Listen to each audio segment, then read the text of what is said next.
Eu quero saudar a igreja na paz do Senhor, amém? Vamos começar esse nosso momento de culto coletivo, adorando ao Senhor com nossas orações. Quero convidar a igreja a se colocar em pé. Quero convidar você também nesse momento a ter o seu instante de oração, uma oração que pode ser silenciosa no seu coração ou acompanhando as orações dos irmãos em voz audível. Então, nesse instante, vou abrir para aqueles irmãos que desejarem elevar sua voz e fazer frases de adoração ao Senhor, sejam curtas ou longas, fique à vontade. Depois de um tempo, eu encerro com uma oração aqui no microfone. Então, aquele que desejar ou aquela que desejar, visitante ou da casa, fique à vontade, erga sua voz, adore ao Senhor com as suas orações nesse momento.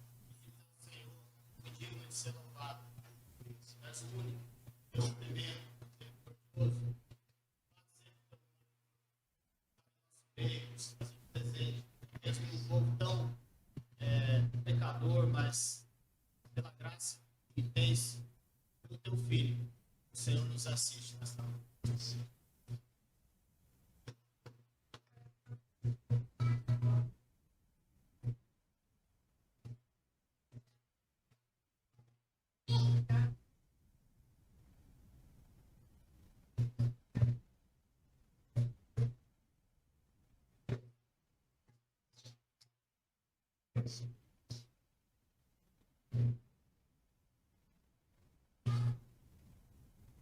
Senhor, tu és o Rei dos Reis, Senhor dos Senhores. Louvamos o comando de todas as coisas, inclusive as autoridades do reino, dos países, estão sob as tuas mãos, estão sob o teu olhar, estão sob os teus cuidados. Louvamos a ti porque o nosso destino não pertence a nós, não pertence a homens, pertence somente ao Senhor. Glórias ao teu nome por isso. Senhor, tu és Deus poderoso, poder está depositado em suas mãos, e ninguém pode ficar de ti.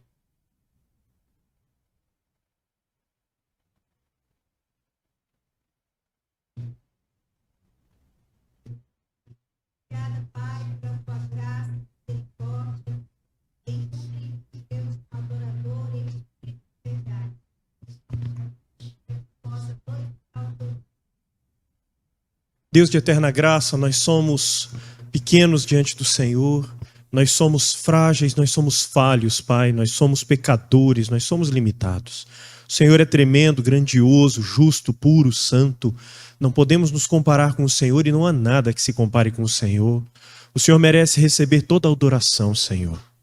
Nada que nós temos para te entregar é demais para o Senhor. O Senhor é digno de receber tudo que podemos te dar. O Senhor é digno de receber. Bendito é o teu nome, Pai. Grandioso é o teu nome. Nessa noite, Pai, o teu povo se reúne, não somente aqui, mas o teu povo se reúne para te adorar, Senhor. Porque o Senhor é digno de receber aplauso. Porque o Senhor é digno de receber o nosso coração. Porque o Senhor é digno de receber a nossa atenção, a transformação da nossa vida. O Senhor é digno, Pai. Bendito é o seu nome. Fala no meio do teu povo. Passeia no meio do teu povo. Muda o coração do teu povo. E recebe a adoração do teu povo nessa noite, em nome de Jesus. Amém, Senhor. Ainda de pé, abra sua Bíblia. Salmo 103. A série de salmos que começa com bendize a minha alma ao Senhor. São vários. Eu vou sugerir que você acompanhe comigo agora a leitura do Salmo 103. É um destes. Apenas os primeiros 5 versículos deste salmo. E não vou... Podia dar uma pregação que eu tenho aqui nesse texto. Aliás, todos os textos da Bíblia, né? E a gente tem que se segurar para falar muito brevemente, para te fazer um convite, para, como o próprio Salmo diz, fazer com que tudo que é em você bendiga o nome do Senhor nessa noite.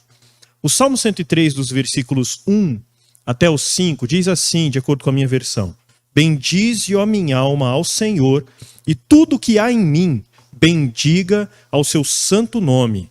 Bendize a minha alma ao Senhor e não te esqueça de nenhum de seus benefícios.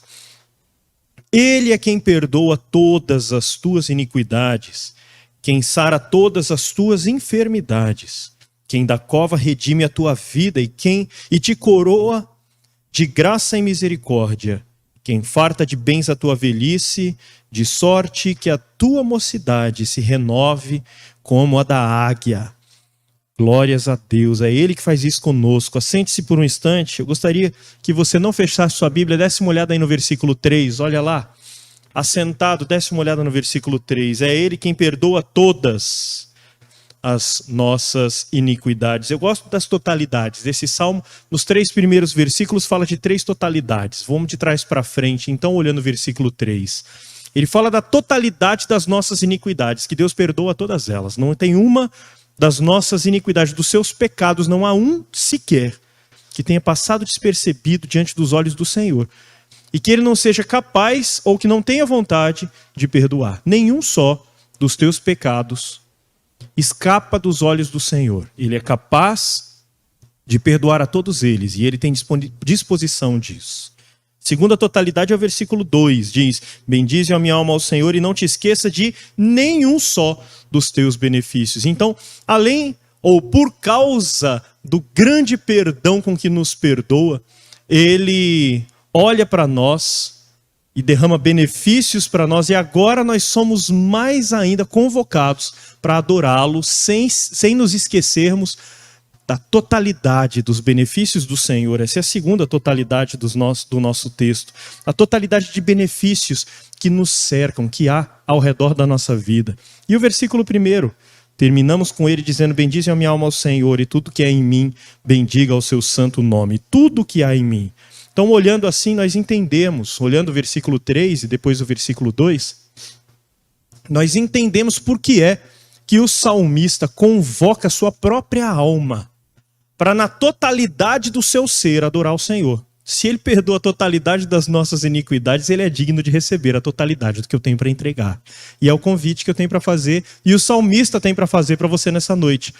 Que a totalidade daquilo que você é e que você tem seja colocada no altar do Senhor. Que você diga: Senhor, Senhor, eu não tenho muito para te oferecer, mas o que eu tenho eu te dou. É a ideia dos 5 pães e 2 peixinhos, sabe? É tão pequeno perto da grandeza, do tamanho do que tem para ser feito. Mas é tudo que a gente tem. Então você veio aqui para entregar da totalidade de si no altar do Senhor e dizer: Senhor, o Senhor é digno de receber. Bendito é o teu nome. Vamos orar mais uma vez, assentado mesmo, fecha os seus olhos. E dessa vez eu vou pedir para o nosso irmão presbítero Evandro fazer essa oração aqui no microfone, adorando a esse Deus e chegando diante dele, aplaudindo a esse Senhor com a nossa oração. Vamos fazer isso? Ah, Senhor, Senhor nosso, quão maravilhoso o Senhor é. E quão pequenos somos, Senhor. Mas quando olhamos para esse detalhe da nossa pequenez, o Senhor ainda fica maior. Sim, porque se o Senhor olha para nós, que somos tão pequenos, isso demonstra a grandeza de Ti, Pai. Grandeza. O Senhor que é suficiente em si mesmo, que não depende da criatura, que não depende da criação. Mas o Senhor nos deu a oportunidade de ser privilegiado por muitas coisas. Há muitas coisas na vida de um cristão que pode ser feito, que o Senhor nos deu a oportunidade. E nós somos gratos, somos privilegiados de ser chamado teu povo, Pai. Muito obrigado, Senhor. Nós te exaltamos e te bendizemos. E nos perdoa, Pai, quando nós nos esquecemos das bênçãos, quando não fazemos, esquecemos das maravilhas que o Senhor tem feito, porque são muitas, muitas mesmo. Mas nos perdoa, Senhor, em nome de Jesus. Amém, Senhor. Eu gostaria de já chamar a equipe de música aqui na frente. Enquanto a equipe de música vem, nós vamos ter mais um momento de oração, mas uma oração bem específica por questões pontuais. Eu sei que todos nós temos causas que nos preocupam, que fazem com que nós queiramos chegar diante de Deus e colocar essas causas diante dele. Então, eu quero convidar nesse momento para que tenhamos essa oportunidade de listar, de pontuar algumas causas. Eu sei que temos algumas causas já que chegaram nos meus ouvidos. O pai do presbítero Evandro caiu ontem, foi até passado no grupo de oração da igreja, ele bateu forte a cabeça, foi parar no hospital. foi medicado ali, foi feito alguns exames, foram feitos alguns exames, e nessa de fazer exames você procura o que você não acha, né? O problema, um amigo meu já dizia, médico, um amigo meu dizia, que uma pessoa saudável é uma pessoa que não foi examinada direito. E aí você vai para o hospital por causa da batida de cabeça e te examinam direito e acha coisa que não estavam procurando. Então vamos clamar pela vida do senhor Lorival, que agora está sendo submetido a alguns exames para ver exatamente o que é que encontraram nele lá, mas é algo que tem preocupado a família. Além disso, Dona Clarice também fez o pedido para que oremos pelo vizinho dela. Qual é? Wellington, isso? William. William, que está internado, está na UTI, é o esposo da Marcela. Então, orar pelo William, que é vizinho da Clarice. Temos mais causas, mais situações que vocês queiram colocar? Pois não, Isabel? É verdade. Nossa irmã Dona Lavínia foi internada, está no HU, isso mesmo, né? Foi no HU ontem, nossa irmã Lavínia, irmã da Leonice.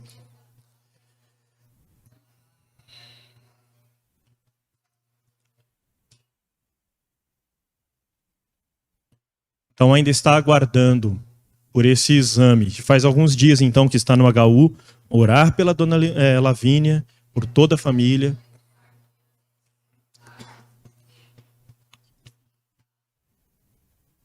Vamos orar pela Eduarda, querida Eduarda, serelepíssima, como sempre. Orar para que esse probleminha no pulmão dela vá embora logo. Diva, pois não?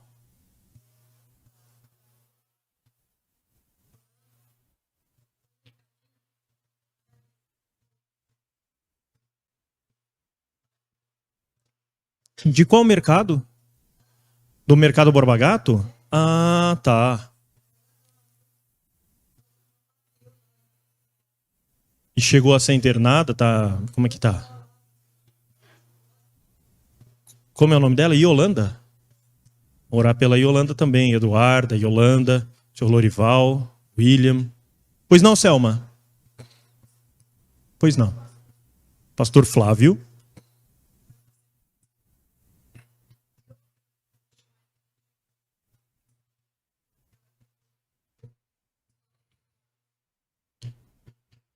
Somos um povo carregado de pedidos para chegar diante de Deus. E nunca temos pedidos demais. Nunca temos pedido demais. Aliás, fica aqui também um convite. Fica um convite para que depois de amanhã você venha para cá, como sempre costumamos dizer. Terça-feira é o momento da nossa reunião de oração aqui na igreja, para apresentar com mais calma todos esses pedidos diante de Deus. Nós apresentamos pedidos, nós apresentamos agradecimentos, respostas de oração. Venha para cá também, traga esses pedidos todos na terça. Inclusive, o pessoal que está organizando essa reunião de oração faz uma lista e passa depois para você ter no seu WhatsApp, no seu celular, e ficar orando em casa por essas questões. Por não, seu Cláudio? Qual o nome dela? Orar por Dona Carolina. Clamar por ela também. Pois não, Neuza?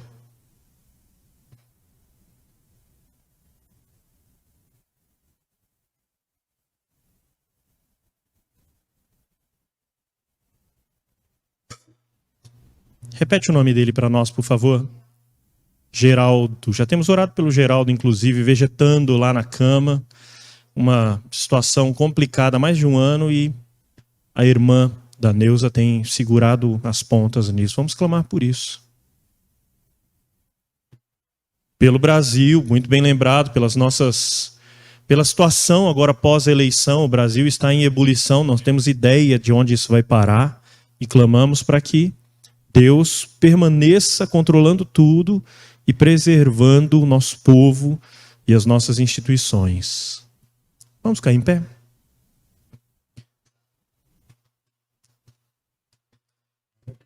Vamos falar com nosso Pai. Deus de eterna graça, somos tão pequenos, Senhor, somos tão frágeis. Um tombo e já passamos, Pai. Tua palavra diz que a nossa vida é como um sopro. Comparada com a eternidade, a nossa vida é como um relâmpago que surge e já se vai.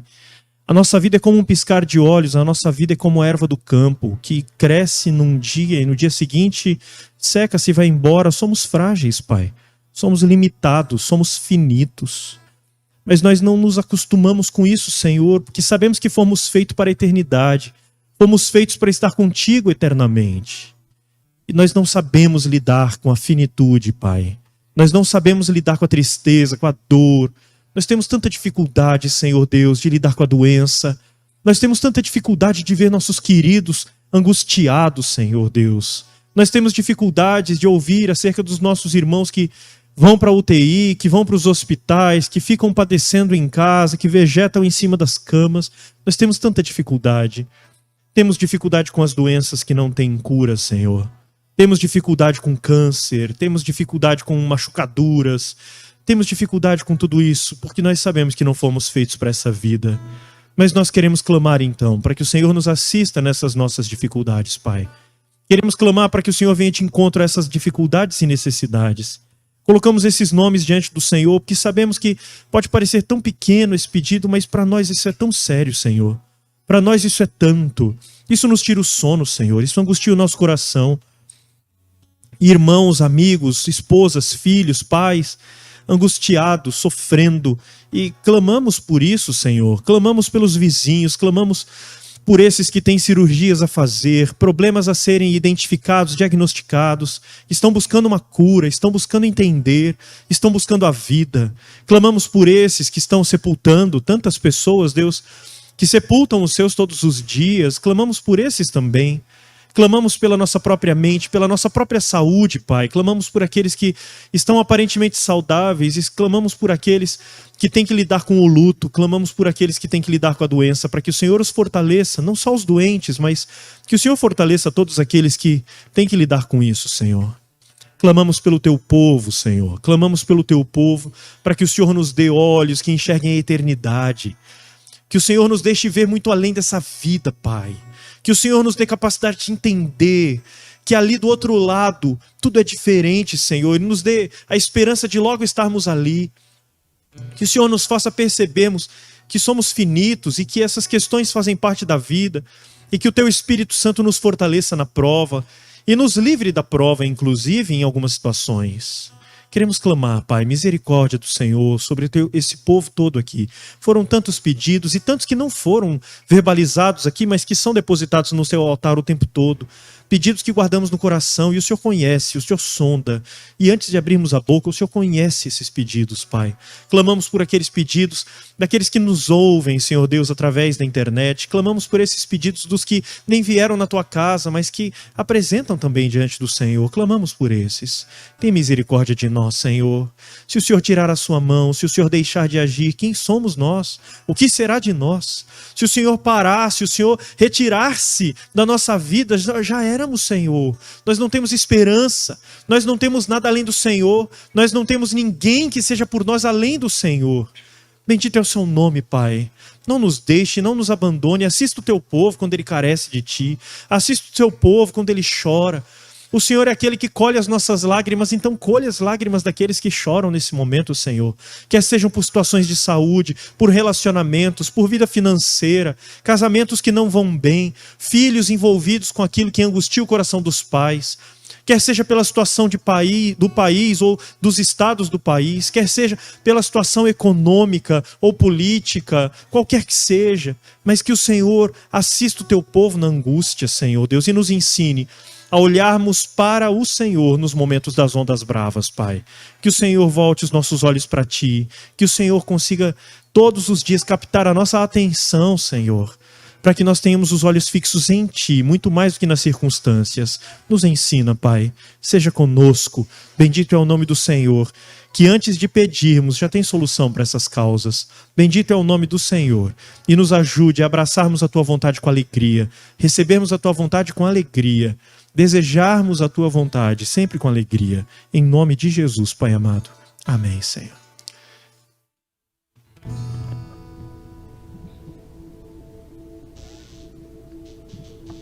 Vamos começar então cantando o hino 107, lugar mais protegido da nossa vida, que é estar aos pés da cruz do Senhor.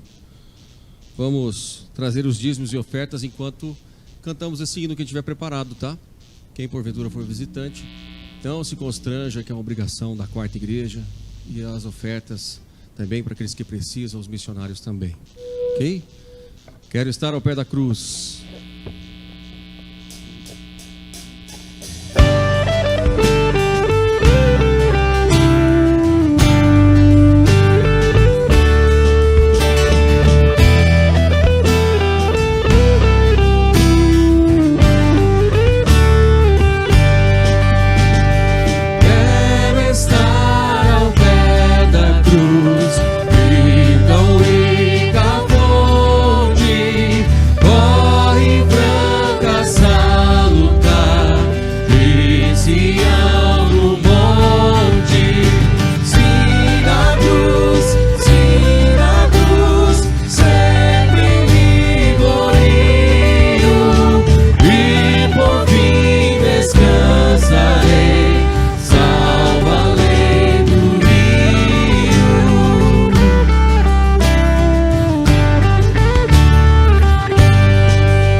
fé, sem temor vigio,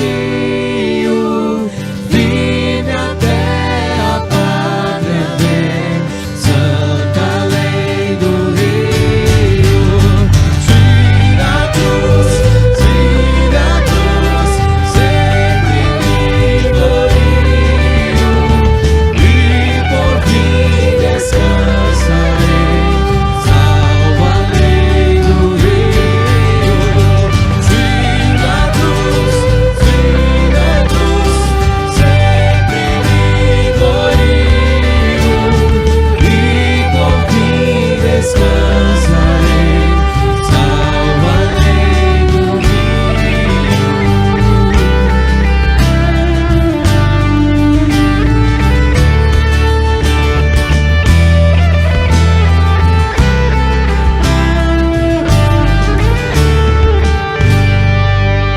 Nossa confiança está que um dia estaremos além do rio.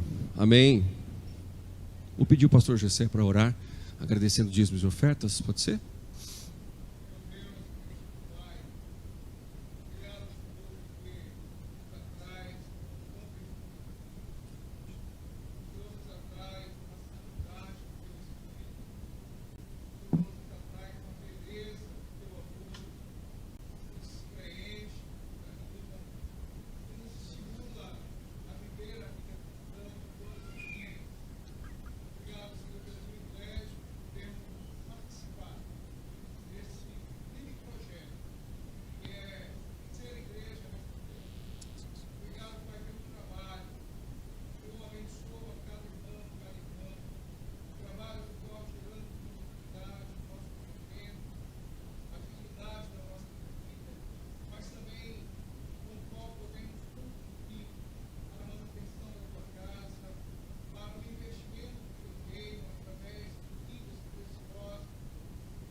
Suas mãos e contou a areia cada grão.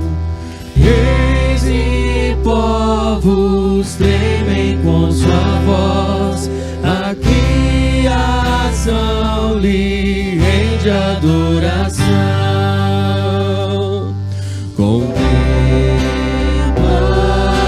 a Deus, em seu trono está. Vem adorá-lo, contempla o Rei, incomparável é, vem adorá-lo.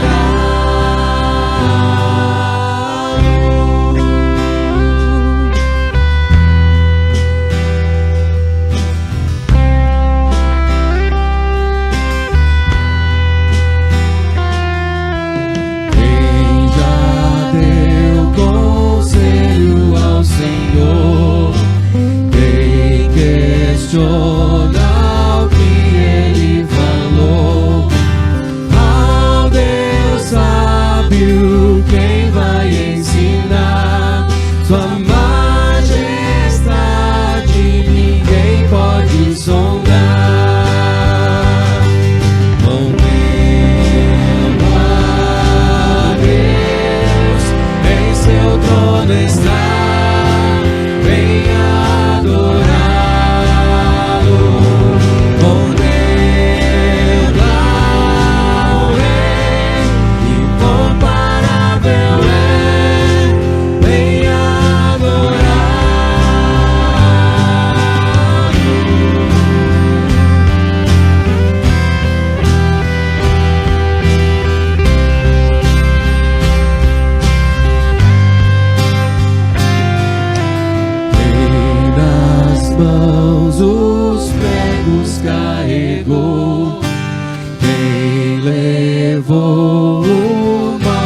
pecador. Jesus Cristo, humilde a padecer, ressurgiu e reina com poder. Contempla Deus, em seu trono está, venha adorá-lo. Contempla o Rei, incomparável é, venha adorá-lo.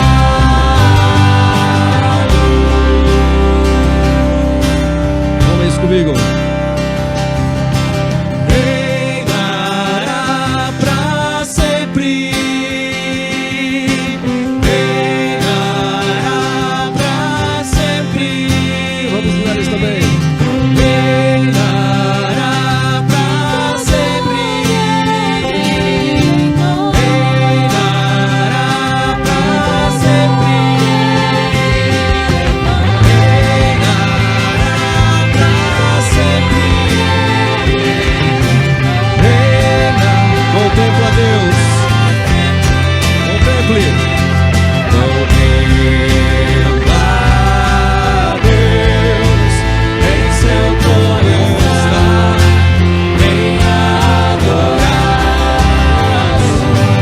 Contempla o Rei, incomparável é, venha adorá-lo.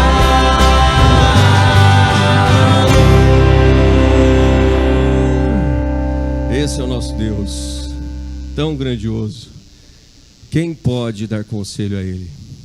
Por isso, Senhor, a Ti somente eu quero adorar, porque Tu és digno, Senhor.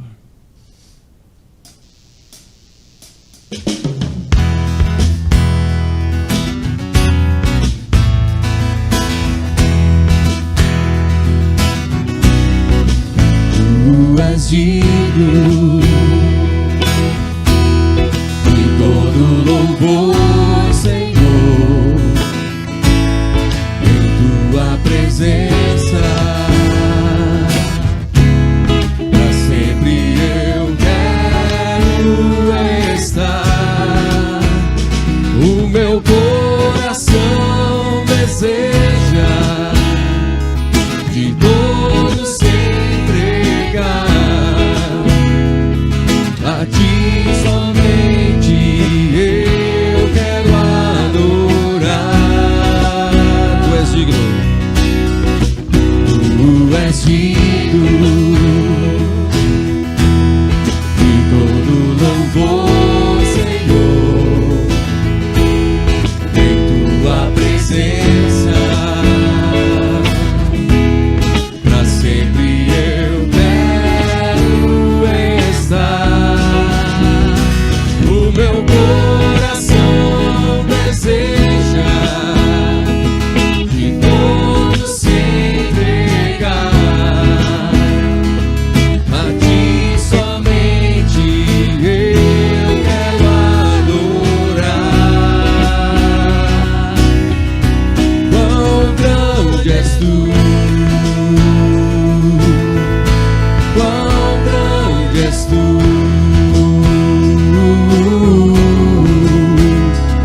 És o poderoso Rei, mas vieste em mim reinar.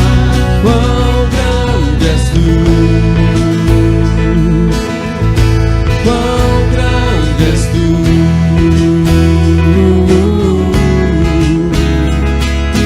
Tudo que há em mim quer Te louvar.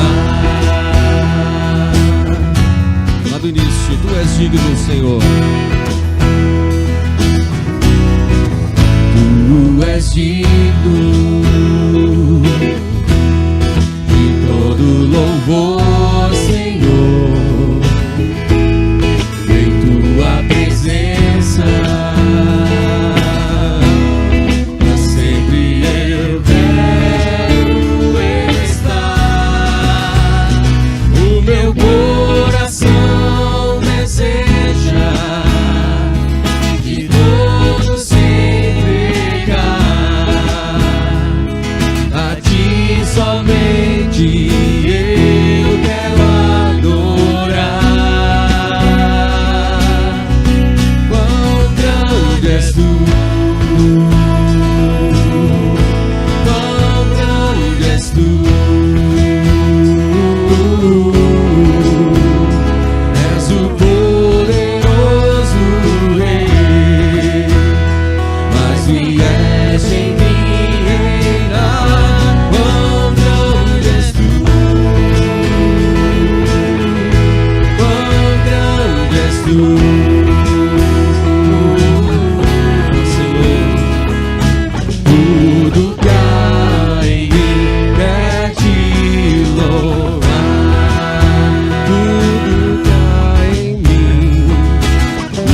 tudo que há em mim é te louvar.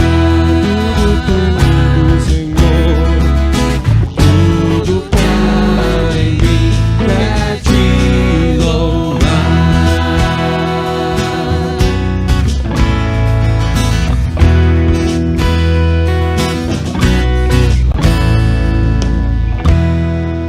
Que o nosso Deus é muito grande, Ele é grandioso,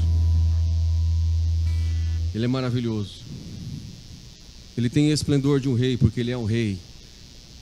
Em majestade e luz, a terra vai se alegrar ao dia que Ele aparecer. Porque Ele é a própria luz, nós vamos cantar. E as trevas vão fugir, tremer com a sua voz. Posso ouvir o seu amém? Amém.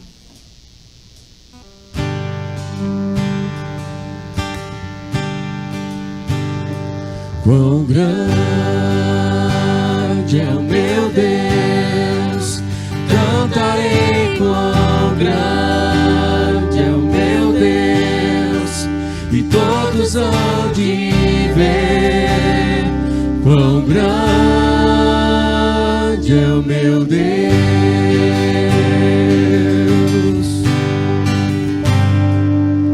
Com o esplendor de um rei, toda majestade, majestade e luz, faz a terra se alegrar, faz a terra se alegrar. Ele é a própria luz, e as trevas vão fugir, tremer com sua voz, tremer com sua voz. Quão grande é o meu Deus, cantarei quão grande é o meu Deus, e todos hão de ver quão grande é o meu Deus.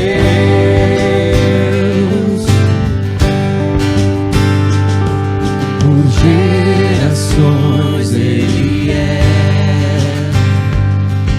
o tempo está em tuas mãos, o começo e o fim, o começo e o fim. Eles se formam em Filho, Espírito e Pai, o Cordeiro e Leão, o Cordeiro e Leão. Quão grande é o meu Deus, cantarei quão grande é o meu Deus, e todos hão de ver quão grande é o meu Deus. Sobre todo nome, é o nome do Senhor. Sobre todo nome é o seu. Tu és digno de louvor. Eu cantarei quão grande é o meu Deus. Sobre todo nome é o Senhor. Sobre todo nome é o seu. Tu és digno do louvor. Por isso eu cantarei quão grande é o meu Deus, é o meu Deus. Quão grande é o meu Deus, cantarei quão grande é o meu Deus, e todos hão de ver quão grande é o meu Deus. Suas vozes mais uma vez. Quão grande é o meu Deus, eu cantarei quão grande é o meu Deus, e todos hão de ver quão grande grande é o meu Deus. Só tu, Senhor, és grande. Só tu és digno de louvor e adoração, Senhor. Recebe essa adoração, esse louvor ao teu nome, porque somente tu és digno, Senhor. Molda o nosso coração, Pai, para cada dia mais morrer um pedacinho de cada um de nós. Cada dia mais o Senhor ocupar mais espaço nessa casa e aqui seja verdadeiramente um templo de adoração ao teu nome. A casa que eu digo é o meu coração, Senhor, é aqui dentro. E aí todos ouvirão quão grande é o teu nome, Senhor, porque eu não viverei para mim, viverei para ti, Senhor. Tenha misericórdia, Senhor. Louvado, adorado seja o teu nome, Senhor. Agora, uja a boca do teu servo que falará, as professoras e os professores que estarão com as crianças, que falem somente aquilo que vem do teu coração, para os corações nossos e das crianças, em nome de Jesus. Amém, Senhor. Pode sentar, meu querido.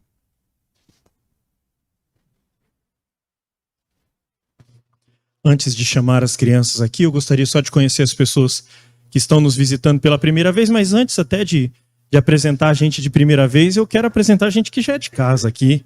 Gente que não tem nada de primeira vez. E o pessoal que está de costas deve estar olhando e pensando, gente, seu Jader.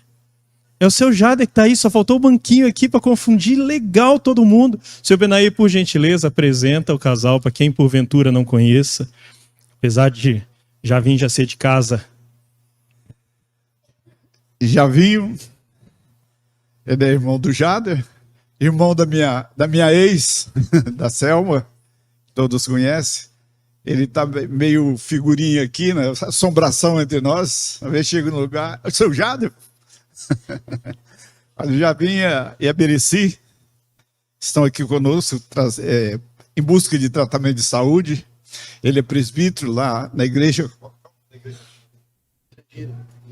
de Cerejeiras, em Rondônia.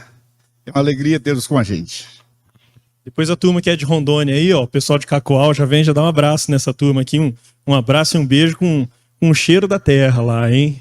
Faz favor, vocês cumprimentem. Daqui desse lado, eu não vi ninguém nos visitando de primeira vez.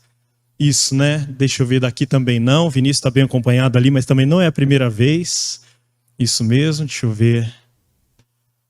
Isso, de primeira vez aqui no meio nós não temos. João, você quer fazer as honras? Quer apresentar a turma aí da Jocum?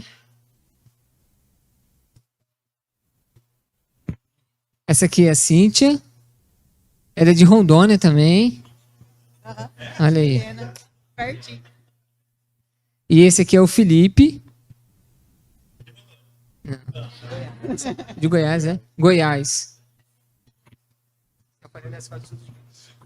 E é o pessoal da EEB, né, da Escola de Estudos Bíblicos, isso, que são lá da Jocum. Você pode escolher, ó, você tem variedade. Se você quer dar um cheiro com gosto de tucunaré ou com gosto de piqui, dá um beijo ali no de Goiás ou dá um beijo aqui no de Rondônia.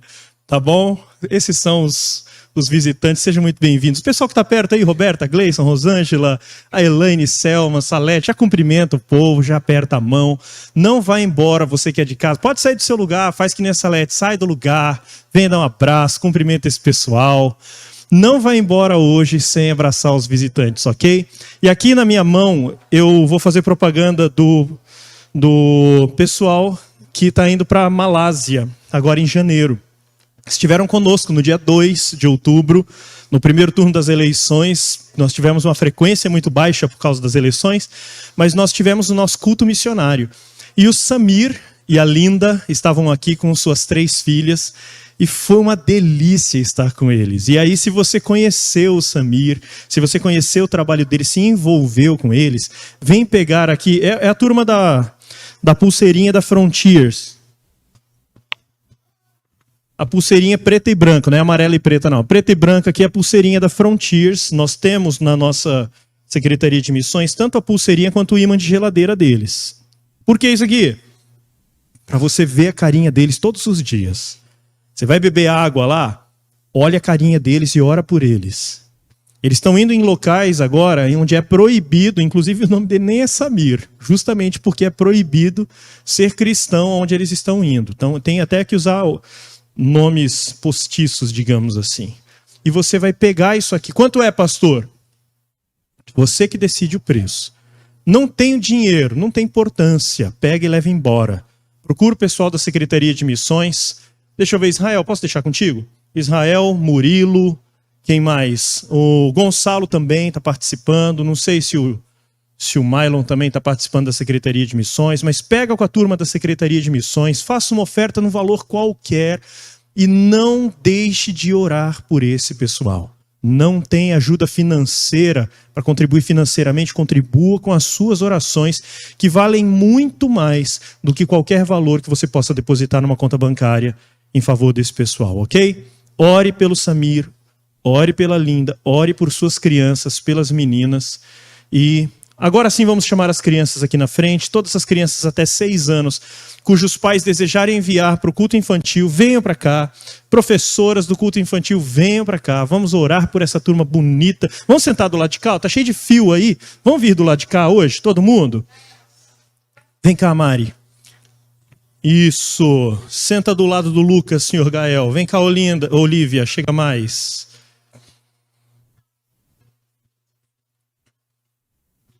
Turma bonita, gente. Você vai ficar sentado bastante tempo agora, então fique em pé mais uma vez, estende suas mãos para cá, vamos orar abençoando essas crianças, capacitando professoras e vamos clamar para que o coração delas seja tão abençoado pela palavra do Senhor quanto o nosso aqui. Feche seus olhos. Deus de eterna graça, bendito é o Senhor, que tem enriquecido a tua igreja com crianças e mais crianças. Muito obrigado, Senhor, por esse departamento infantil que cresce a cada dia. Muito obrigado por cada homem e cada mulher que se doa por esse departamento infantil, em especial por essas pessoas que têm colocado sua vida, seus talentos à disposição para ensinar, para cultuar junto com essas crianças no momento de culto infantil no domingo à noite. Queremos clamar para que o Senhor fale no coração delas de uma maneira toda especial.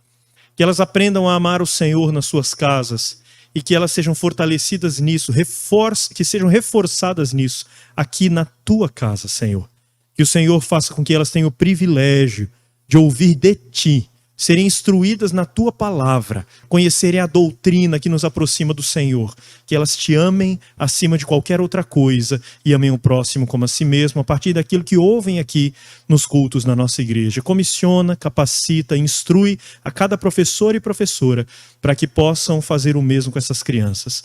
E Pai, mais uma vez orando pelos nossos próprios corações, mais uma vez orando por quem nos assiste pela internet, mais uma vez orando por cada momento desse culto, nós queremos clamar para que o Teu Espírito Santo dirija a instrução e a exposição da Tua palavra. É o nosso pedido, em nome de Jesus. Amém, Senhor Deus. Crianças podem ir para a sala do culto infantil. E você que fica, quero convidar você a abrir sua Bíblia em Abacuque. Você agora já aprendeu a encontrar Abacuque, né? Nós já estamos há vários domingos, aliás, hoje é o 3º domingo em que nós estamos passeando por esse livro. Vamos encerrar na minha próxima pregação, que não será domingo que vem, mas será no nosso próximo momento de estudo em Abacuque.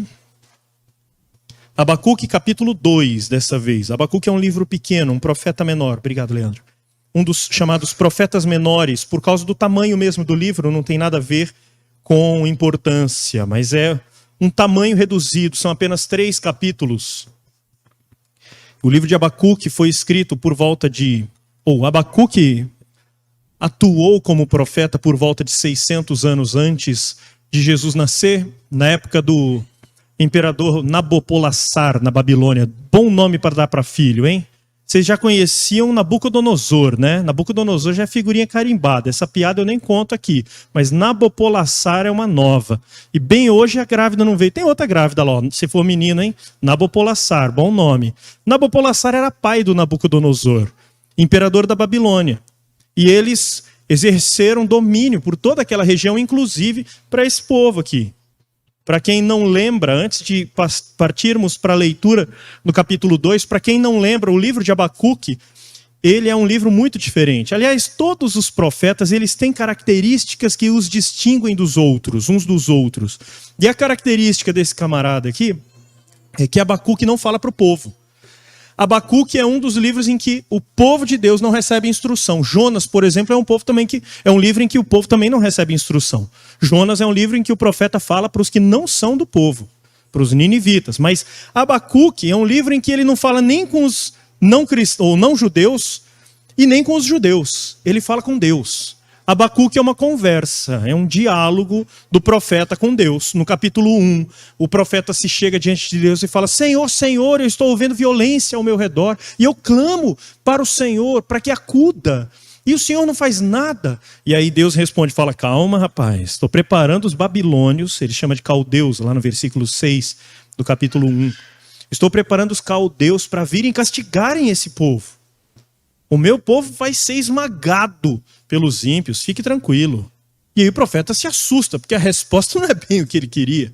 A resposta torna o coração do profeta mais angustiado do que estava no começo do livro. E aí ele fala: como assim, Senhor? O Senhor vai deixar que o teu povo pereça nas mãos de outro povo que é mais injusto do que ele? E aí Deus então começa a explicar. E agora é a explicação do Senhor. O texto terminou no versículo 1 do capítulo 2. Quando o Abacuque chega diante de Deus e fala: Senhor, eu estou angustiado, eu não sei onde o Senhor vai chegar com esse negócio. Mas eu estou aqui na minha torre de vigia, me colocarei em espera. Como se ele estivesse dizendo: estou alerta, não vou dormir antes do Senhor me responder. Eu quero te ouvir, eu estou interessado em saber onde o Senhor vai chegar. Eu estou colocando diante do Senhor essa causa, essa queixa, eu estou angustiado, não sei onde o Senhor vai chegar e eu não dormirei enquanto o Senhor não me acalmar, não me acalentar o coração, não derramar respostas. E agora então nós chegamos no capítulo 2. O capítulo 2, do segundo versículo até o final do capítulo, é a resposta de Deus. E o coração do livro está aqui. Esse capítulo 2 funciona como uma espécie de dobradiça. Nós temos o capítulo 1 se movendo numa frequência, e nós temos o capítulo 3 se movendo numa frequência completamente diferente. É um capítulo de paz. Um capítulo é até poético. Nós já expliquei aqui que o livro de Abacuque ele tem duas formas de escrita. Ele é escrito em prosa no começo, é uma conversa, e depois entra no capítulo 3, ele é escrito em poesia, muda de prosa para poesia. Inclusive, alguns dizem que o capítulo 3 de Abacuque deveria estar entre os salmos, ou que talvez já estivesse contado entre os salmos em algum momento. Tanto é que ele tem cara de salmo. Ele é uma poesia, assim como os salmos eram.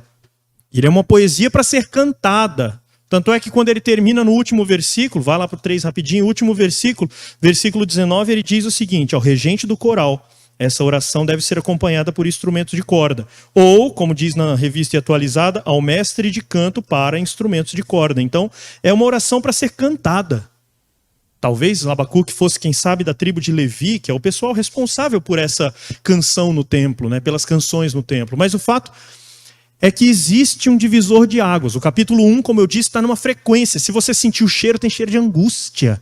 Se você provar o capítulo 1, observar com calma, é cheiro de morte, é cheiro de angústia, é cheiro de desespero. O profeta está dizendo: Senhor, Senhor, o meu povo é ímpio, é um povo injusto. E aí Deus diz: calma, vou acabar com a injustiça desse povo, lançando mais injustos sobre ele. E aí aumenta a angústia do profeta. Mas no capítulo 3 você vê paz, bonança. Você vê confiança. Esse é o tom do capítulo 3, confiança. E o capítulo 2 é o elemento que distingue por que era assim e agora está assado. É o capítulo dobradiça, que faz com que tudo mude de sentido. Capítulo 2, portanto, é o coração do livro. Por isso que só Deus fala. Só Deus fala. A não ser no versículo 1, tirando o versículo 1, só Deus fala. E Deus vai levantar 5 ais contra o povo. Ai daqueles que, ai, e ai. E o último ai explica todos os outros. Mas nós já vamos chegar nisso. Antes, no entanto, eu estou dando raio-x para vocês, para à medida que nós formos chegando, você olhar e falar: ah, o pastor tinha dito que é. Realmente, achei, o pastor tinha dito disso. Mas o coração do coração, se o capítulo 2 é o coração do livro, o coração do coração, ou seja, o coração do capítulo 2 é o versículo 4. Olhe lá, antes de lermos o capítulo 2 inteiro, olhe o versículo 4. Diz assim: eis o soberbo, sua alma não é reta nele, mas o justo viverá pela sua fé. Vou ler novamente só esse finalzinho. Mas o justo viverá pela sua fé. Vamos repetir isso todos juntos? Mas o justo viverá pela sua fé. Mais uma vez, só vocês?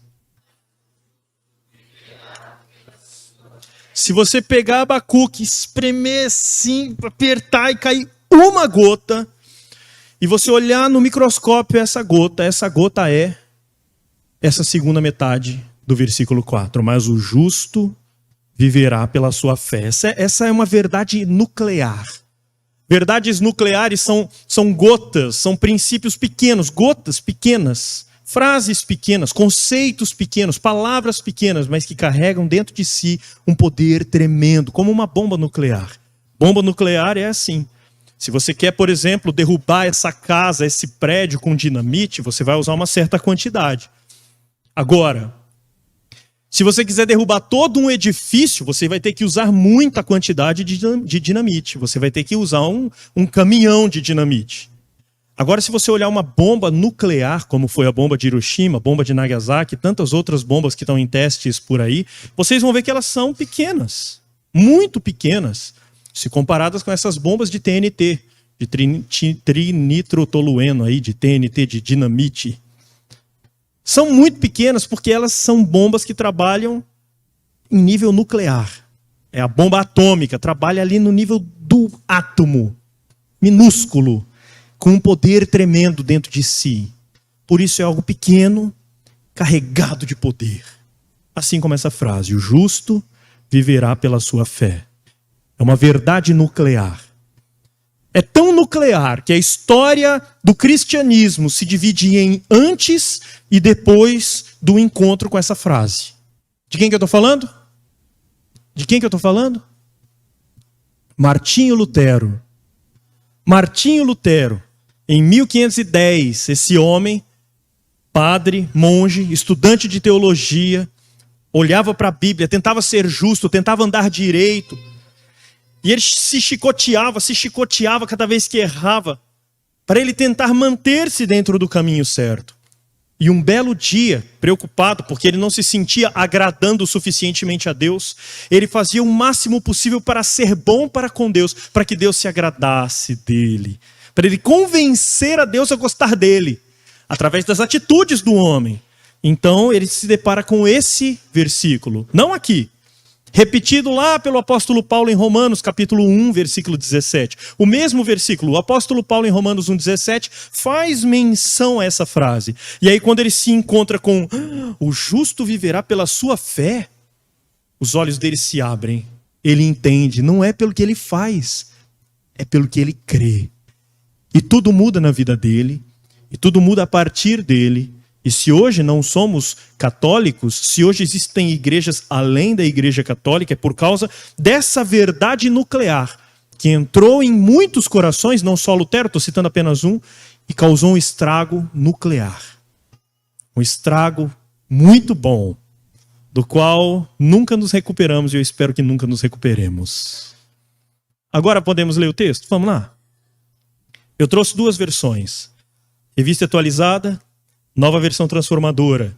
Em alguns momentos nós vamos correr para a Transformadora para vocês perceberem como fica mais fácil de entender. Vamos lendo, parando e comentando. E vamos encerrar com as verdades dos versículos 18, 19 e 20. E em especial olhando para o cerne desse capítulo aqui. Vamos lá? Diz o versículo 2. O Senhor me respondeu e me disse: escreve a visão, grava-a sobre tábuas, para que a possa ler até quem passa correndo.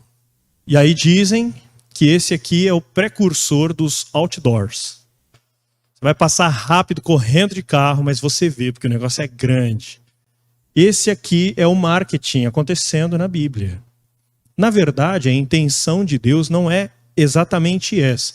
Apesar de ter também, existem sim os conceitos de marketing embutidos aqui. Os estudantes de marketing poderiam pegar esse versículo para explicar como Deus trabalha no coração do ser humano através da divulgação da sua palavra, fazendo distinção entre, por exemplo, uma parábola e essa profecia. dizemos sempre aqui, já dissemos várias vezes, vamos continuar dizendo que as parábolas, muito mais do que tentar fazer com que um conceito fosse facilmente entendido pelo povo, as parábolas elas tinham outra finalidade, não era essa. Nós achamos que era para ser simples, mas as parábolas elas tinham a intenção de ocultar o conceito. Era isso que Jesus disse, e em Mateus 13, ele fala para os discípulos, eu falo em parábolas, aliás, ele está contando a primeira das parábolas, ele inaugura o seu ministério de ensino através de parábolas, em Mateus no capítulo 13, com a parábola do grão do semeador, e ele diz, eu falo por parábolas para que eles, ouvindo, não ouçam. Mas aqueles a quem meu Pai quer revelar, esses, sim, a verdade bate no coração e desabrocha como uma semente. E aí eles falam, entendi. Somente esses a quem Deus quer fazer revelar o conhecimento, o conteúdo, eles falam, entendi. Então a parábola tem a finalidade de esconder o conhecimento, que é o oposto disso aqui. Quando o Senhor diz, escreve em tábuas de maneira tão grande que quem passa correndo consiga ler, ele está dizendo duas coisas. Primeiro, ele está dizendo da totalidade ou da amplitude da informação. Essa informação é para todos. Essa informação não estará oculta apenas para alguns. Ele está dizendo, todos têm que ouvir, todos têm que saber, todos têm que ser instruídos, para que quando aconteça, saibam que fui eu que disse. Para que quando aconteça, saibam que fui eu que fiz. Para que quando aconteça, saibam que eu não fui tirar férias e esqueci do meu povo enquanto os babilônios o matam. Não. Que eles leiam isso pregado em tábuas, com letras grandes, para que mesmo que passem correndo, consigam enxergar, porque quando isso acontecer, eles têm que saber que é o meu dedo que está ali. Essa é a primeira motivação de Deus, quando ele manda escrever em letras garrafais. A segunda motivação tem a ver com a pressa. Escreve para que todo mundo veja, porque vai acontecer logo. Então não dá tempo de você ficar contando de um para o outro e do outro para o outro e esperar que alguém lá... Não. Todo mundo tem que ver. Bota no alto, 30, 50, 2.000 pessoas já vão bater o olho e já vão estar instruídas a respeito do que está acontecendo. Rápido, vai ser rápido e todo mundo tem que estar sabendo do que vai acontecer. Tá bom, mas o que é? Versículo 3. Porque a visão ainda está para se cumprir no tempo determinado, mas se apressa para o fim. Novamente, reforçando a ideia da pressa. E não falhará. Se tardar, espera-o, porque certamente virá e não tardará.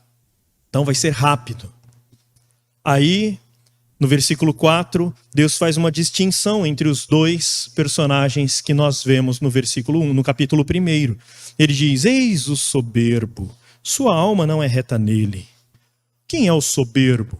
Quando nós olhamos no capítulo 1, nós encontramos dois personagens principais. O primeiro personagem é o povo de Deus como um todo. Aquele povo que vai ser afligido, angustiado, massacrado, perseguido, moído. Esse é o personagem número 1. O povo. O personagem número 2.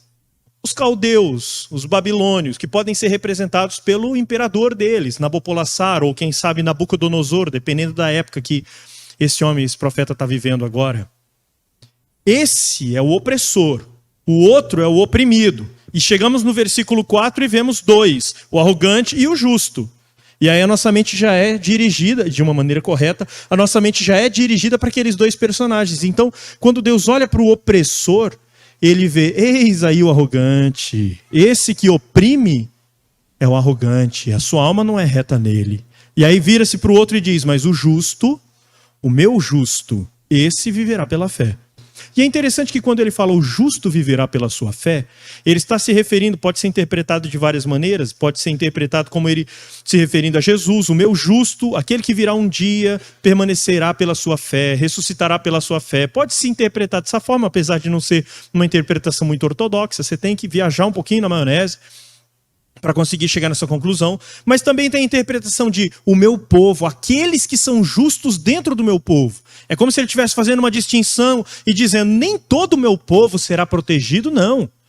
Meu povo vai ser morto, sim. Meu povo vai ser esmagado, sim, mas daqueles do meu povo que são justos, esses viverão pela fé. Permanecerão vivos pela fé. Ou até, mesmo que morrerem, entrarão na vida pela fé. Que foi o que Martinho Lutero entendeu. Martinho Lutero entendeu que esse entrar na vida eterna não iria acontecer por causa daquilo que ele fosse capaz de fazer, mas seria pela fé que ele tem naquele que foi capaz de fazer e de fazer de uma vez só na cruz do Calvário. Essa é a fé necessária. O justo viverá pela sua fé. E aí ele segue dizendo, versículo 5, ele começa agora a mirar nos ímpios. E aí nesse balaio que está escrito ímpios, joga lá os babilônios lá dentro. Mas você pega também muitos do povo judeu e põe junto. É tudo farinha do mesmo saco. Só que o problema é que os ímpios não eram habitantes apenas daquele povo, naquele tempo distante. Temos ímpios no nosso meio, muitos. Então, se a carapuça foi construída para aqueles ímpios de lá, pode ter certeza que ela veste muito bem os de cá.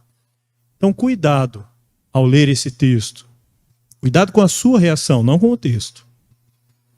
Porque se a carapuça servir, o melhor que você tem a fazer é vestir, amarrar bem amarradinho e pedir perdão para Deus. Mas vamos lá. 5 tipos de pessoas aqui. Versículo 5, vai.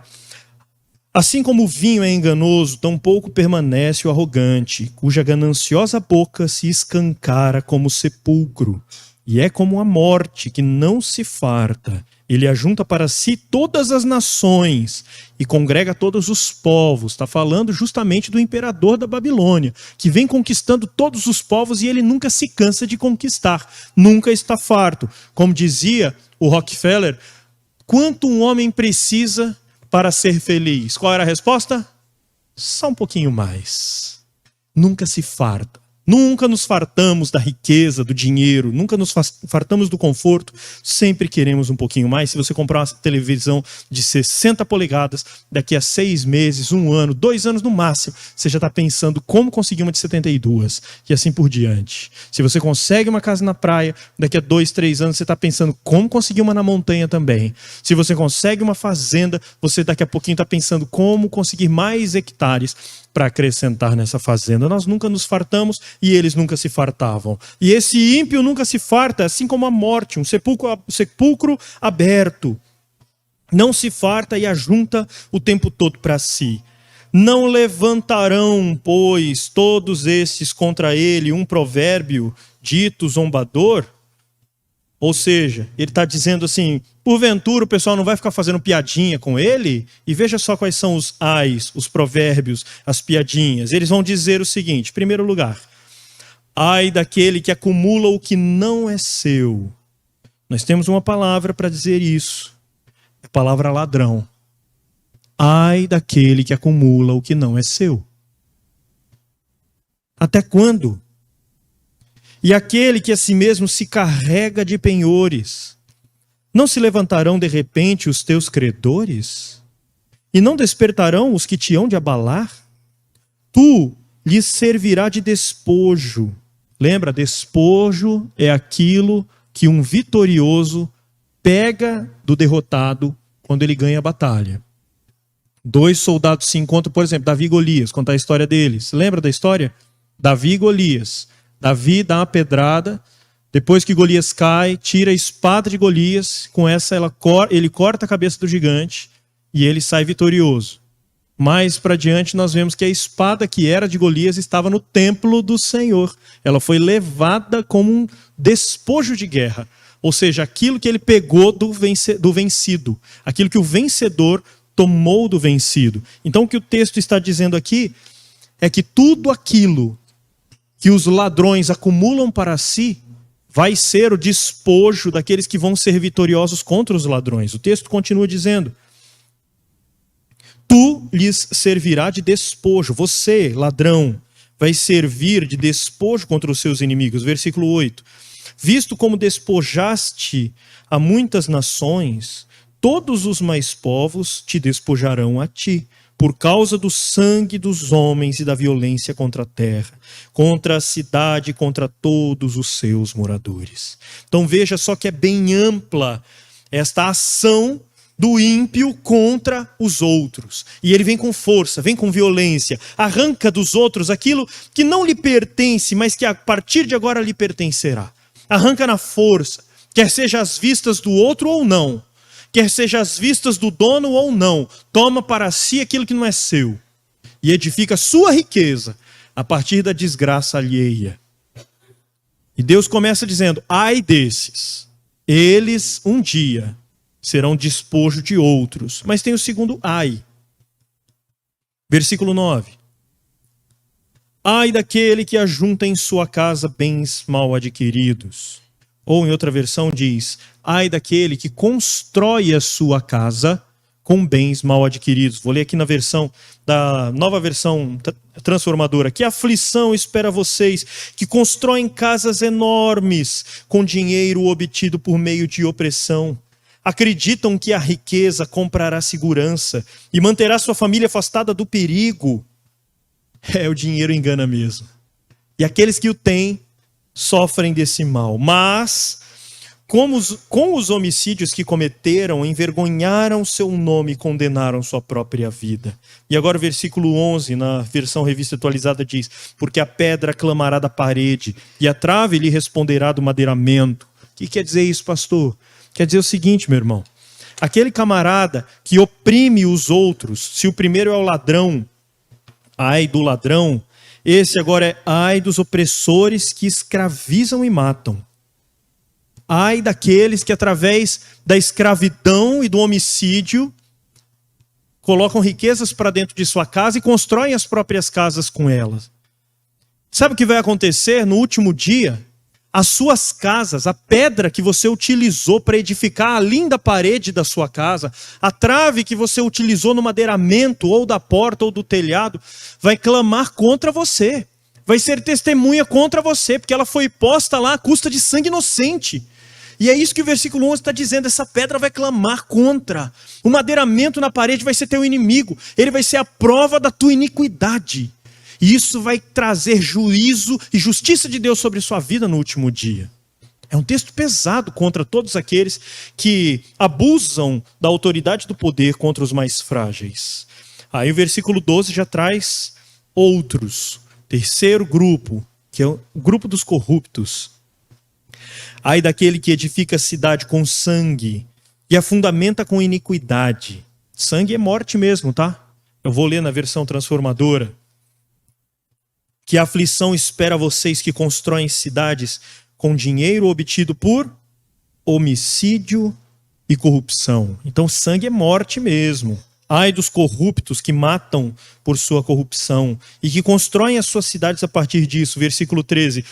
Não vem do Senhor dos exércitos que as nações labutem para o fogo e os povos se fadiguem em vão? Em outras palavras, o que o texto está dizendo é: vocês edificam as suas cidades a partir de tanta corrupção, mas não é fato de que Deus vai vir e vai visitar essa cidade e as riquezas dessa cidade serão todas vãs, isso tudo vai passar, isso não vai ter valor algum.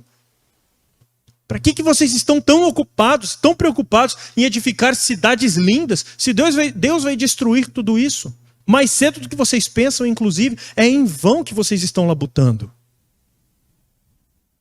E aí vem o versículo 14, que tem tudo a ver com algo que a gente cantou. Pois a terra se encherá do conhecimento da glória do Senhor, assim como as águas cobrem o mar. Em outras palavras, ele está dizendo: para de edificar essas cidades nas custas de sangue inocente. Para de viver no seu lucro a partir do prejuízo alheio. Porque um dia a glória do Senhor vai encher toda a terra como as águas cobrem o mar. E no dia que isso acontecer, tudo o que você faz será posto a revelado. Nada estará em oculto. Então para de edificar e construir a sua vida a partir de mentiras. A partir de ofensas ao Senhor. Ofensa não é ao próximo, é ofensa ao Senhor. É interessante que quando o salmista Davi escreve o Salmo 51, lembra do relato? Davi, o rei, ele olha do alto do seu palácio e ele vê uma bela mulher se banhando na sua casa. O marido dessa mulher está em viagem.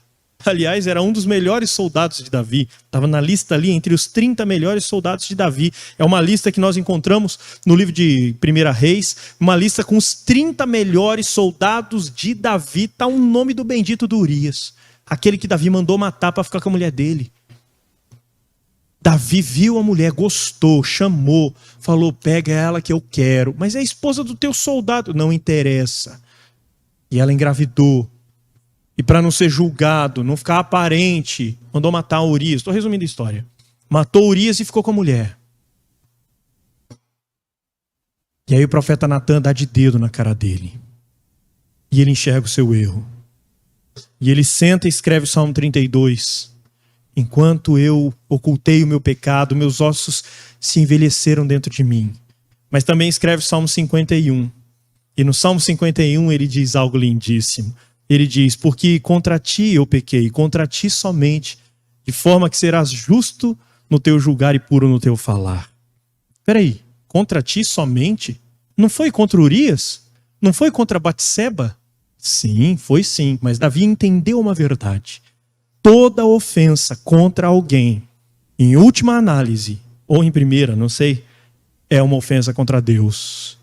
Então, se você ofende o pai ou a mãe, se você ofende seu cônjuge, esposo ou esposa, se você age mal com seus filhos, se você oprime funcionários, se você é injusto com alguém, com um patrão, se você não dá o que é devido ao outro, se você não trata as pessoas como deveria, é a Deus que você está ofendendo. É a Deus que você está ofendendo. Então toda essa ofensa um dia vai ser posta a descoberto, porque a glória do Senhor encherá toda a terra como as águas cobrem o mar. A glória do Senhor vai ser revelada, vai ser posta, vai pôr a descoberto tudo aquilo que está oculto. Há um texto, inclusive, que diz isso, não há nada oculto que não venha a ser revelado. Então guarde, espere, porque um dia, em outras palavras aqui, usando o nosso linguajar, um dia a casa cai, um dia a casa cai. É isso que Deus está dizendo. Espera que um dia a casa cai. Versículo 15 começa o quarto ai. Esse ai é contra todos aqueles que bebem em excesso e que embebedam outros. É interessante que o castigo de Deus, ele é pesado contra pessoas que praticam o mal. Mas ele é muito mais pesado contra pessoas que levam outros a praticar o mal. Nós vemos isso nos livros dos reis, quando diz, o fulano de tal foi um mau rei, desobedeceu ao Senhor e levou o povo a pecar contra Deus. Ah, isso é terrível, hein? Isso é terrível. Todos nós influenciamos alguém, quer seja uma mãe influenciando seu filho, uma avó influenciando seu neto, um homem influenciando seu vizinho, um patrão influenciando seu empregado, não interessa. Todos nós temos algum tipo de influência. E nessa nossa influência com as pessoas que estão ao nosso redor, nós podemos influenciá-las para o bem ou nós podemos influenciá-las a se afastar do Senhor e fazer o que Ele odeia. E Jesus diz, aquele que fizer tropeçar um desses pequeninos que creem em mim, melhor lhe seria amarrar uma pedra de moinho no pescoço e se lançar no mar. Melhor coisa que você tem que fazer. Morre logo, seu cretino. Em outras palavras. Jesus não disse isso com essas palavras, mas é como se ele estivesse dizendo assim, é melhor morrer do que continuar fazendo outros tropeçarem.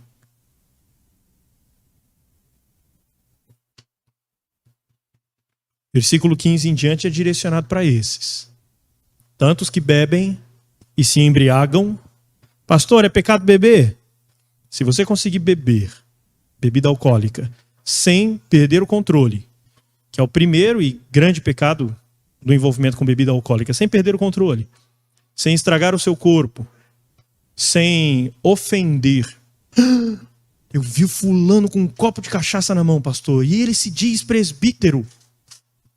Se você está ofendendo, então você já não está conseguindo caminhar como deveria no seu relacionamento com a bebida. Então, se você não perde o controle, não estraga a sua saúde, você não escandaliza, não ofende o seu irmão com isso, e se você não inverte valores, minha esposa está doente, precisa de remédio, eu não tenho muito dinheiro, acho que eu não vou comprar remédio não, porque se eu não comprar para ela, sobra mais para eu torrar com cerveja. Pronto, você inverteu os papéis. Aí se torna pecado na sua vida. Independente se você consegue se controlar ou não, se você não escandaliza, você já escandalizou o maior, o próprio Deus. Você desabasteceu a sua casa daquilo que ela mais precisava. Você consegue beber cumprindo tudo isso? Então parabéns. Então pode tomar sua cervejinha ou seu cálice de vinho. Só é difícil. Não é impossível, mas é difícil. No entanto, Deus pesa a mão sobre os que perdem o controle e convidam outros a fazer o mesmo. Vamos parar de falar e vamos logo para a leitura? Ai daquele que dá de beber ao seu companheiro, misturando à bebida o seu furor, e que o embebeda para lhe contemplar as vergonhas. Serás farto de opróbrio em vez de honra. Bebe tu também, exibe a tua incircuncisão. Chegará a tua vez de tomares o cálice da mão direita do Senhor. Opa, que cálice é esse? Imagina você chegar para um bêbado e falar assim: rapaz, Deus tem um copo preparado para você. Ele já está de boca salivando. Ah, cadê? Rapaz, se o copo ali do Zé da esquina já é uma bebida tão boa, imagina aquela que vem da mão do Senhor. Uau! Pois é, mas esse cálice que Deus está dando para beber e que você vai ter que tomar até o último gole, é o cálice da ira do Senhor. É o castigo merecido por cada ato nosso contrário à vontade de Deus ou ofensivo ao Senhor. Então, esse cálice da mão direita do Senhor, e a ignomínia cairá sobre a tua glória. Vamos entender isso um pouco melhor olhando para a nova versão transformadora. Eu vou ler o 17 também na transformadora. Diz: em breve, porém, será a sua vez de serem humilhados. Aliás, vamos ler do 15 em diante. Que aflição espera vocês que dão bebida aos seus companheiros? Vocês os obrigam a se embriagar e depois se alegram, maldosos, quando eles ficam nus e envergonhados. Em breve, porém, será a sua vez de serem humilhados. Venham, bebam e fiquem despidos e expostos. Bebam do cálice do Senhor e toda a sua glória será transformada em desonra. A tua glória será transformada em desonra. E o 17, derrubam as florestas do Líbano, agora vocês serão derrubados. Destruíram os animais selvagens, agora o terror deles virá sobre vocês. E aí termina o versículo 17 do mesmo jeito que termina o versículo 8. Voltando para a revista atualizada, termina dizendo: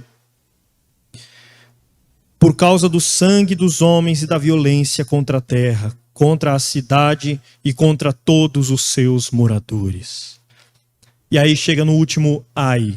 Eu sei que ele começa no versículo 19, mas o versículo 18 já traz esse assunto. Ele diz o seguinte: que aproveita o ídolo, visto que o seu artífice o esculpiu? E a imagem de fundição, mestra de mentiras, para que o artífice confie na obra fazendo ídolos mudos? Ai daquele que diz para a madeira: acorda!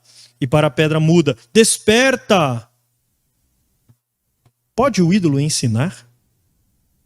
Eis que está coberto de ouro e prata, mas no seu interior não há fôlego algum.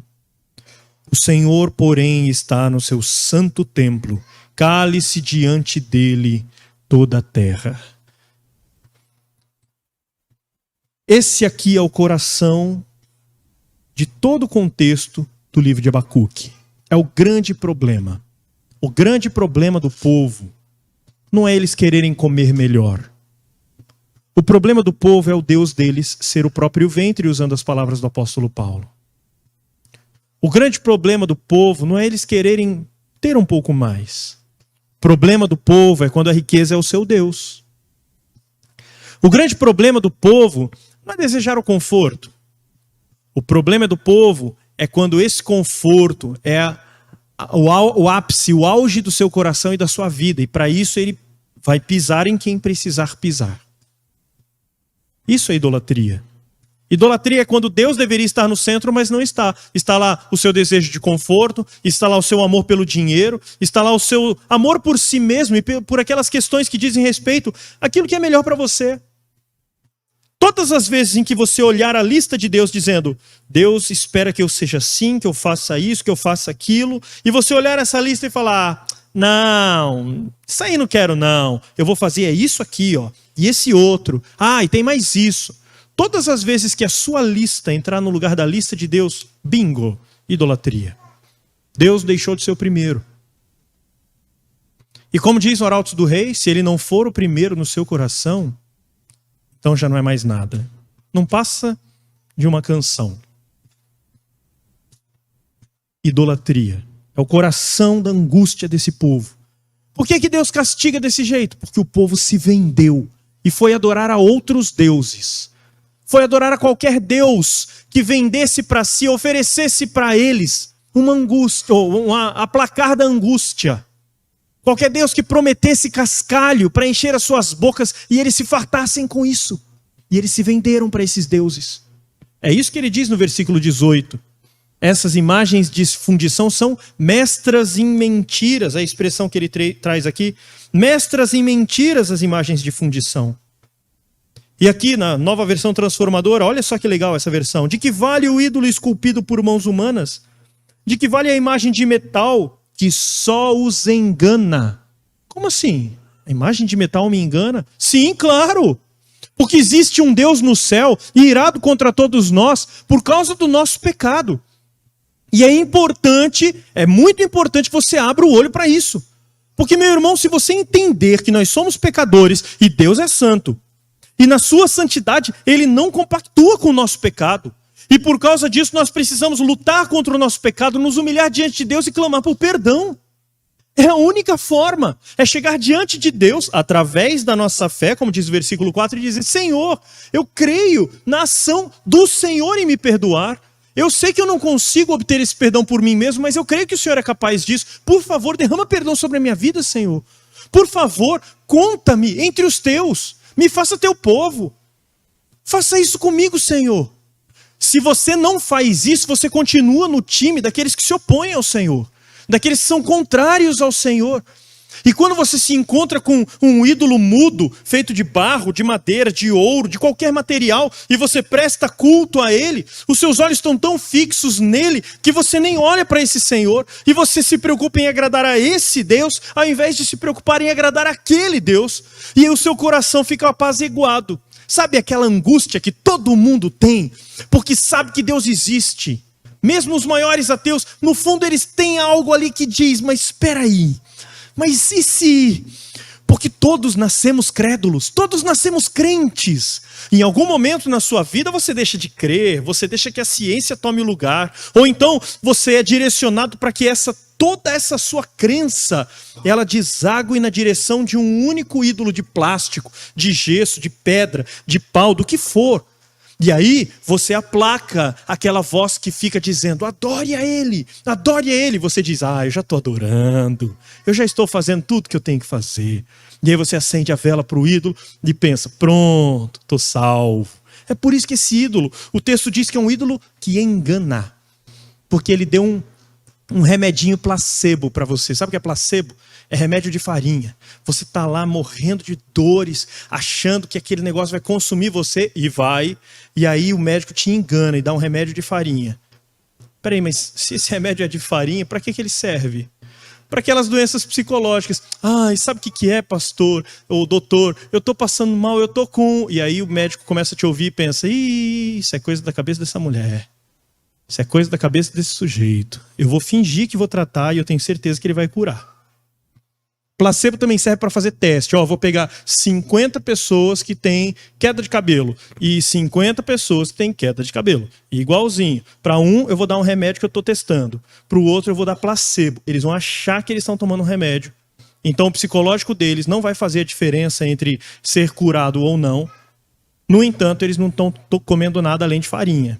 E aí, mede-se a eficácia do remédio a partir disso. Isso é um placebo, é aquilo que te engana, que faz você achar que você está tomando a solução certa. O ídolo está sendo um placebo aqui. Ai daqueles.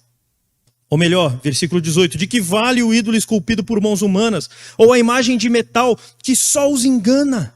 Como é tolo confiar na sua própria criação, num Deus que nem sequer é capaz de falar. Que aflição espera por vocês que dizem a um ídolo de madeira: desperta! Ou que dizem a imagem mudas de pedra: levantem-se! Peraí, pastor, nunca fiz isso. Eu deixo a imagenzinha lá no canto, nunca pedi para ela andar. Nunca pedi para ela falar. Mas você pediu para ela cuidar de você, né? Acende a vela. Eu vou viajar. Por favor, me guarde na estrada. O que é isso? É pedir para que uma imagem muda faça. Tenha ação. Não é capaz de falar, vai te guardar na estrada. Vai proteger sua vida. Vai cuidar do seu filho, que nem nesse país mora, que nem nessa cidade mora. Não é isso. O que fazemos quando acendemos velas ali para os nossos ídolos quaisquer? Pastor, você está sendo ofensivo. Não, estou lendo o texto, não está aqui? Está aqui, eu vou ler de novo. Vou ler de novo. Que a aflição espera vocês, que dizem aos ídolos de madeira, despertem, vai, me ajuda aqui, ó. Vai chover na minha horta. Por favor, cuida do meu casamento. Casamenteiro, cuida. Arruma um marido bom. Uma mulher valorosa. E que dizem para imagens mudas de pedra, levante-se, faz alguma coisa. Acaso um ídolo pode lhes dizer o que fazer? Apesar de serem revestidos de ouro e de prata, não há vida nenhuma neles. E agora tem um paralelismo tão legal. Paralelismo. Paralelo são duas linhas que não se encontram, né? Paralelismo, então, são ideias que caminham lado a lado. Existem os paralelismos que são de confirmação, como os versículos 5 e 6 do capítulo 3. Que diz, Deus é forte, Ele é poderoso. Isso é um paralelismo, está repetindo algo. Está reforçando duas ideias que caminham na mesma direção. Deus é forte, Deus é poderoso. Existem os paralelismos de oposição. Uma ideia diz algo e a outra apresenta uma realidade contrária. Olha só. Versículo 20. O Senhor, porém, está no seu santo templo. Cale-se diante dele toda a terra. Percebeu? Não? Vamos olhar melhor? Versículos 19 e 20.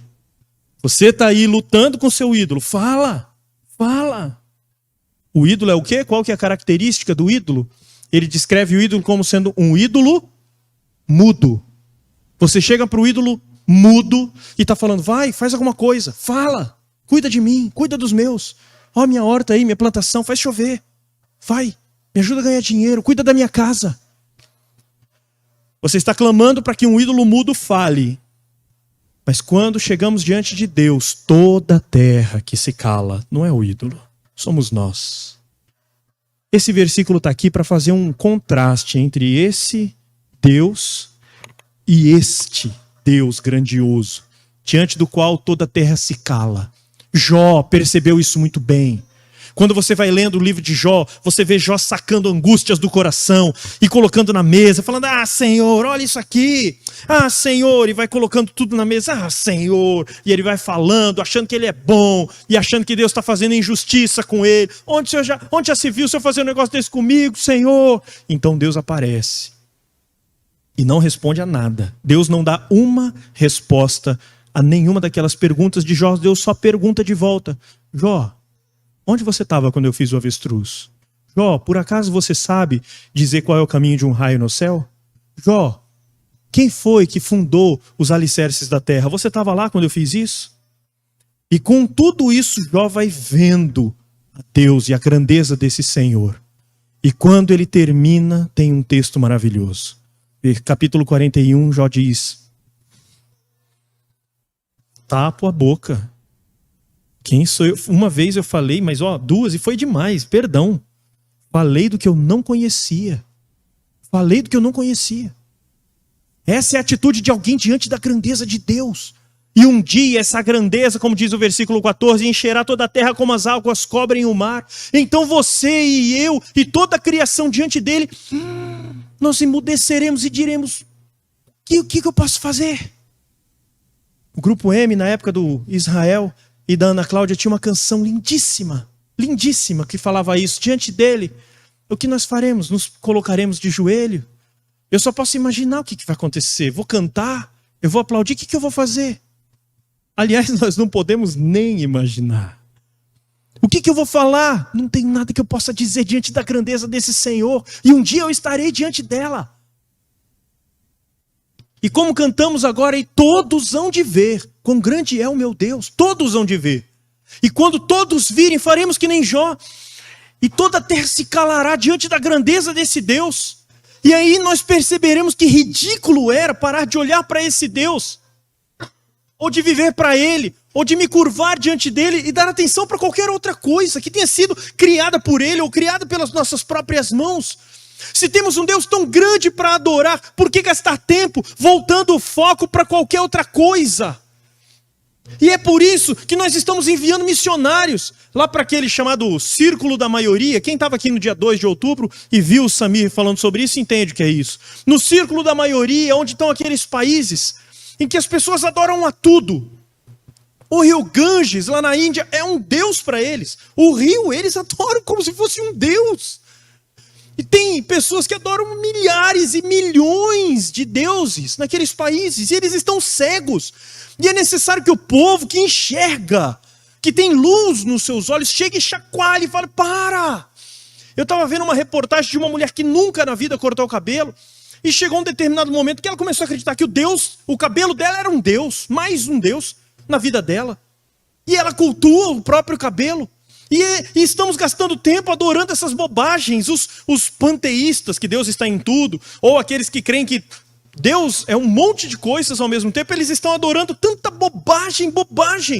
E no dia que Deus se revelar, eles vão se angustiar, porque eles estão gastando suas vidas inteiras mirando em tanta coisa que não é digno de crédito, não é digno de aplauso, e eles estão aplaudindo, estão vivendo para outros. Mas nós aqui não precisamos ir para lá para encontrar pessoas, e muitos, que colocam deuses e elevam deuses dentro do seu coração que são distintos do Deus de Israel, que são distintos do nosso Deus. Como eu disse no começo, vivem para si, vivem para o dinheiro é o seu Deus. Vivem para fazer suas vontades. E agora todos esses ais se encaixam nas nossas vidas. Lembra do que eu falei da carapuça? São pessoas que não estão interessadas no que Deus quer conosco. Pessoas que não estão interessadas em aonde Ele quer mudar as nossas vidas. São pessoas que não estão interessadas nessa mudança, dizem, Deus, eu já vou no domingo à noite na igreja, desse por satisfeito, o resto da vida eu vivo do jeito que eu quiser. É isso. Então você não é um dos justos que viverá pela sua fé. Não, você é mais no começo do versículo. A primeira parte, o arrogante, que a sua alma, a alma de Deus não tem um prazer em você. Você vive para você? Será que é isso? Será que isso te descreve? Outros assumem o lugar de Deus no seu coração? A sua alma então não é reta em você, e Deus não se alegra com isso. Então, se você olha para Abacuque como sendo algo tão distante no passado, tão distante na geografia, no tempo e no espaço, não. Olhe para Abacuque como sendo um livro que revela as nossas verdades. Porque nós, de 2022, somos feitos do mesmo material que esse povo lá de 600 anos antes de Cristo. O tempo passou, mas a nossa Constituição não. O tempo passou, mas a nossa capacidade de fugir de Deus e trabalhar para nós mesmos não mudou. Nós somos assim. Nós somos como esse povo. E é por isso que nós precisamos nos encontrar com esse Deus que diz, ai de você, se você insistir em correr para longe de mim. Ai de você, se você buscar viver por qualquer outra coisa que não seja pela sua fé. Pela sua fé. O justo só vai entrar na vida se a sua vida terrena é vivida uma vida de fé. As pessoas olham seu estilo de vida e pensam, puxa, esse cara ou essa mulher é uma mulher de muita fé, porque para fazer isso tem que ser uma mulher de muita fé. Tem que ser um homem de muita fé. Veja como é devotado esse Senhor. É isso que as pessoas falam quando olham para a sua vida. Isso te descreve, porque se isso não te descreve, você não está vivendo a partir da sua fé. Que Deus tenha misericórdia das nossas vidas e nos ensine a fazer distinção entre viver para nós e viver para Ele. E não apenas sabermos fazer distinção. Satanás sabe fazer distinção, mas ele escolheu a pior parte. Que Deus então nos ensine a sabermos fazer a distinção, viver para nós e viver para Ele. E que Ele nos ensine a escolhermos a melhor parte. Porque um dia o conhecimento da glória do Senhor se encherá, ou melhor, toda a terra se encherá do conhecimento da glória do Senhor, como as águas cobrem o mar. E nesse dia eu espero não me envergonhar, não ter medo de me aproximar do Senhor. Que Deus nos guarde e Deus nos ensine. Vamos ficar em pé? Muito obrigado, vocês que nos assistiram pela internet. Deus abençoe a vida de cada um e de cada uma. E como costumamos dizer, se for possível, vem para cá. Vem sentar aqui nessas cadeiras, vem nos abraçar e conhecer pessoalmente. Nos dê o privilégio de apertar sua mão. E vocês, todos que estão aqui, nós todos, que a nossa semana seja repleta de momentos em que possamos olhar para o Senhor e dizer: Senhor, eu quero isso agora. Tua vontade para a minha vida, eu quero isso. Me ensina a viver tua vontade para a minha vida. Eu quero a tua vontade, mesmo que ela vá contrária à minha, principalmente nos momentos em que ela é contrária à minha. Lute com isso todo dia da semana, lute com isso, persiga isso ao longo dessa semana e feche seus olhos para falarmos com o Senhor. Pai de eterna graça, bendito és tu acima de todas as coisas. Sabemos que um dia estaremos plenamente, com os olhos plenamente descobertos diante do Senhor e estaremos vendo ao Senhor assim como somos vistos por ti e ansiamos por esse dia, Pai. Ansiamos pelo dia em que estaremos face a face com o Senhor. Esse dia será dia de glória, de alegria para tantos, Senhor, mas ao mesmo tempo é dia de angústia para a maioria. É dia de trevas, é dia de choro, porque é o dia em que o erro será revelado, a iniquidade será revelada, Senhor Deus, o pecado será revelado, a falta de fé será revelada em tantos corações. E aqueles que não amam o Senhor, não vivem para ti, não temem o Senhor, receberão juízo sobre si. Então tenha misericórdia de nós, Senhor. Tenha misericórdia e nos alimenta com fé, Pai. Derrama da fé, que é um dom do Senhor, derrame nos nossos corações. Aumenta a nossa fé, Senhor, como clamaram os discípulos, para que possamos caminhar como convém, viver uma vida como convém, para que possamos nos entregar ao Senhor. E a partir da nossa entrega para o Senhor, uma entrega genuína, uma entrega sincera e definitiva, e a partir dessa entrega possamos ter uma vida diferente, Pai. Se porventura há pessoas aqui que têm mais temor e angústia ao pensar no dia do Senhor do que alegria e esperança, que o Senhor seja, Pai, a luz nos olhos deles. Que o Senhor se encontre com eles, Pai, e na individualidade dos quartos eles possam se curvar ao Senhor, e na intimidade do seu próprio coração eles possam se render ao Senhor.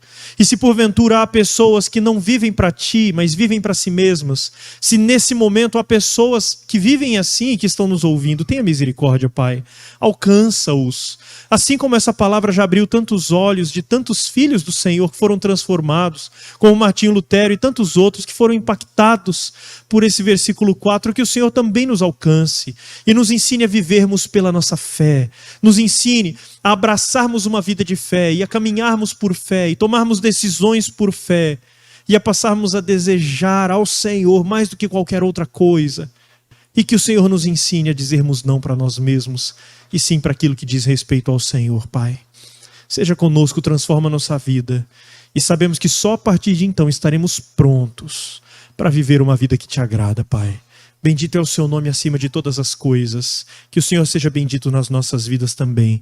É o nosso pedido em nome de Jesus. E que a graça do nosso Senhor e Salvador Jesus Cristo, o amor de Deus, o eterno Pai e a comunhão do Espírito Santo do Senhor sejam com todos os justos que vivem pela sua fé, até o dia em que entrarmos definitivamente na vida eterna. Amém e amém. Deus nos abençoe, uma ótima semana. Como eu disse, não vá embora sem cumprimentar os visitantes. Dá uma olhada no boletim, veja quem fez aniversário ao longo da semana, dá um abraço nesses e Deus nos abençoe.